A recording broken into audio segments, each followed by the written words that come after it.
Let me tell you about a story that starts out completely normal, but trust me, it goes off the rails fast.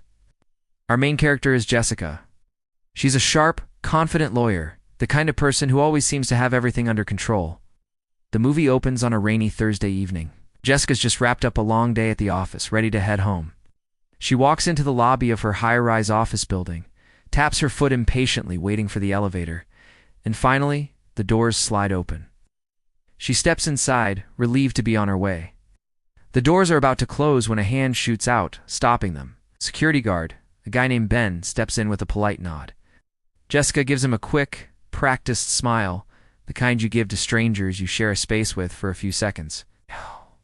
She presses the button for the lobby, and Ben presses the one for the sub-basement. Just another ordinary elevator ride, right? Wrong. With a sudden lurch and a horrible grinding sound, the elevator shudders to a halt between floors. The lights flicker, then die, plunging them into near-total darkness, with only the dim emergency light casting eerie shadows. Jessica's initial annoyance quickly turns to concern. She tries the emergency button, but there's just silence. Ben gets on his walkie-talkie, but all he gets is static. They're stuck. At first, they try to keep it light. They joke about how this always happens in movies. Jessica, ever the professional, tries to call for help on her phone, but there's no signal. Ben assures her that maintenance will get them out soon. It's probably just a power surge from the storm. They make small talk, sharing bits and pieces about their lives. Jessica talks about a big case she's working on, and Ben mentions his daughter's upcoming birthday. An hour passes, then two. The air in the small metal box grows thick and stuffy. This is where things start to get weird.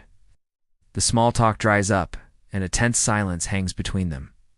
Jessica starts to feel a growing sense of unease. There's something about Ben's calm demeanor that feels off. It's too calm. He just sits there, watching her with an unreadable expression. She tries to ignore it, blaming it on the claustrophobia. But then, Ben starts talking again, and his tone has changed. He starts asking very specific questions about her life, about the law firm she works for. He mentions the name of a high-profile client she's defending, a wealthy businessman accused of massive financial fraud. Jessica's blood runs cold. How could he possibly know that? The case details are confidential. She confronts him, her voice trembling slightly. "How do you know that name?" Ben just smiles, a slow, unsettling smile that doesn't reach his eyes. "I know a lot of things, Jessica," he says.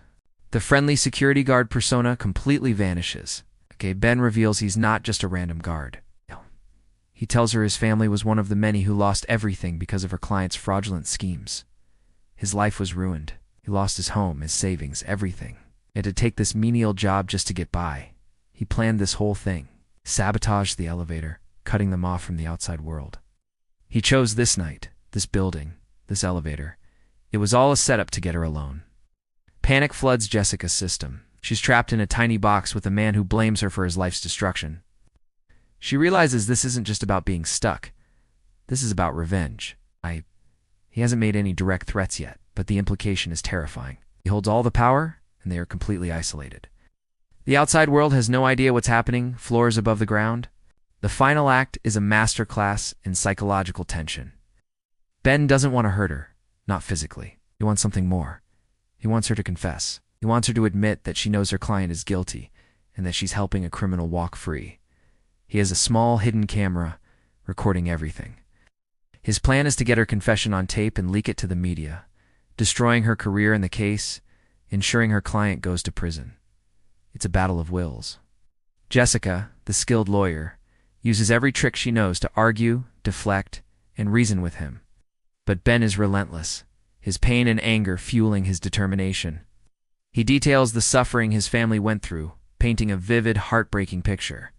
Jessica's corporate-hardened exterior begins to crack. She's forced to confront the moral ambiguity of her job, the real-world consequences of her legal victories.